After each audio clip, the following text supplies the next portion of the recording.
আসসালামু আলাইকুম, সবাই কেমন আছেন? কালকে শাপলা ফুল কিনে আনার পর অর্ধেক ফুল দিয়ে পাকোড়া বানিয়েছিলাম। আরও কিছু ফুল বাকি ছিল, তাই আজকে ভাবলাম বাকি ফুলগুলো দিয়ে বড়া বানাবো আর ফুলের ডাঁটাগুলো দিয়ে চিংড়ি মাছ দিয়ে রান্না করব, আর বাকি ডাঁটা দিয়ে হাতে মেখে গুঁড়া মাছ দিয়ে রান্না করব। তো দেখতেই থাকুন পুরো ব্লগটি। ফুলের বড়া ভাজার জন্য আমি এখানে বেসন, বেকিং সোডা, হলুদ, মরিচ, জিরা, ধনিয়ার গুঁড়া ও লবণ দিয়ে একটা বেটার বানিয়ে নিয়েছি। এবার এই বেটারে ফুলগুলো ডুবিয়ে তেলের মধ্যে ভেজে নেব।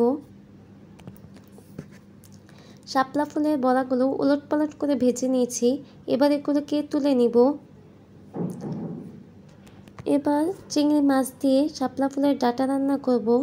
সেজন্য প্যানে তেল দিয়ে পেঁয়াজ কুচি আর কাঁচামরিচ কুচিটা দিয়ে দিয়েছি। এবার এতে একে একে হলুদ, মরিচ, ধনিয়ার গুঁড়া ও লবণ দিয়ে একটু কষিয়ে নিচ্ছি। কষানো হয়ে গেছে, এবার এতে চিংড়ি মাছগুলোও দিয়ে দিব।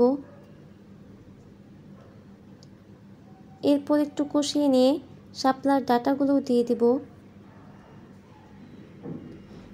এবার ঢেকে দিয়ে সিদ্ধ হওয়া পর্যন্ত অপেক্ষা করব।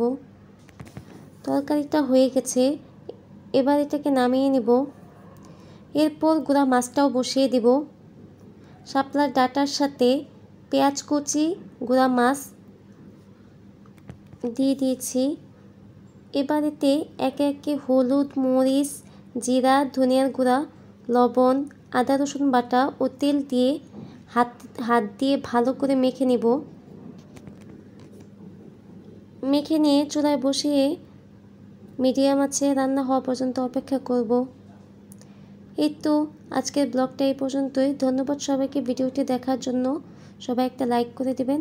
সুস্থ থাকবেন, ভালো থাকবেন। ধন্যবাদ।